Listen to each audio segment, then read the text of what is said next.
కడప జిల్లాలోని కాటంవారిపల్లి గ్రామంలో వ్యవసాయ అధికారులు పొలంబడి కార్యక్రమం నిర్వహించారు. ఏవో రామకృష్ణ ఆధ్వర్యంలో రైతులతో కలిసి పంట పొలాలను పరిశీలించారు.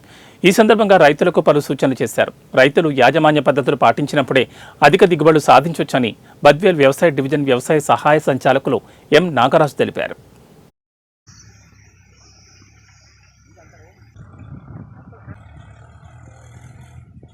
సీడ్ చల్లడం జరిగింది. అంటే నారు పోసే ఖర్చులు కానీ కూలి ఖర్చు నాట్లేసి ఇవన్నీ కూడా తగ్గించుకోవడానికి లేట్ కండిషన్స్లో ఇది బాగా ఉపయోగపడుతుంది.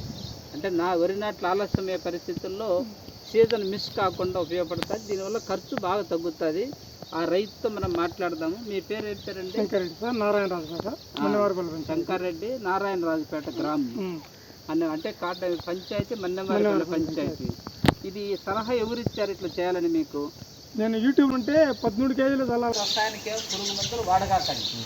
రసాయనిక ఎరువులు పురుగు మందులు వాడచ్చు, కాకపోతే ఎంత మోతాదులో వాడాలో అంతే వాడాలి.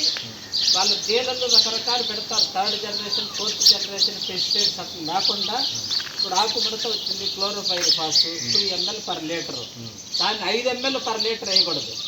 అంటే తగిన మోతాదులో వేయాలి. ఏ పురుగు మందుకు ఏ తెగులు మందు ఎట్లా వాడాలో అదే వాడాలి. అంటే నిర్దేశితంగా వ్యవసాయం. కాబట్టి ఈ ప్రకృతి వ్యవసాయ పద్ధతులు కూడా ఖర్చు తగ్గించుకోవచ్చు. ద్రవ జీవంతము, ఘన జీవంతం, పశువుల పల్లాలు, లింగాకర్షక బుట్టలు, పక్షి స్థావరాలు ఇట్లాంటివన్నీ పెడితే మన ఖర్చు తగ్గుతుంది. మనకి ఎరువులు విత్తనాలకు ఎక్కువ మనం పెడతాము, పురుగు మందులకు 70% పెట్టుబడి అక్కడే పోతాయి. కాబట్టి ఈ ప్రకృతి వ్యవసాయ విధానంలో ఖర్చు తగ్గించే విధానాలు చేసుకుంటే మీకు ఖర్చు తక్కువ అవుతుంది, నాణ్యమైన దిగుబడి వస్తుంది. మనం తినడానికి కూడా కెమికల్ ఫ్రీ ఫుడ్ తినచ్చు. మనం రసాయనిక రహిత ఆహార పదార్థాలు తయారవుతాయి. కాబట్టి వీళ్ళు చెప్పేటటువంటి పద్ధతులు కాలిపాటలు తీసాము, కొరలు దించి నాటాము, పశువుల పల్లాలు, లింగాకర్షక బుట్టలు, ఇంకేదన్నా మనకు ఈ బ్యాక్టీరియా ఎండు రోగం వస్తుంది, సూడోమోనాస్ స్ప్రే చేసుకోండి, అది 1 కేజీ 2 కేజీలు పంపిస్తాను. అట్లా అన్ని పద్ధతులు వాళ్ళు అన్వేషణ ఏదైతే చెప్తారో అవి చేయాలి. వారం కనీసం ఒక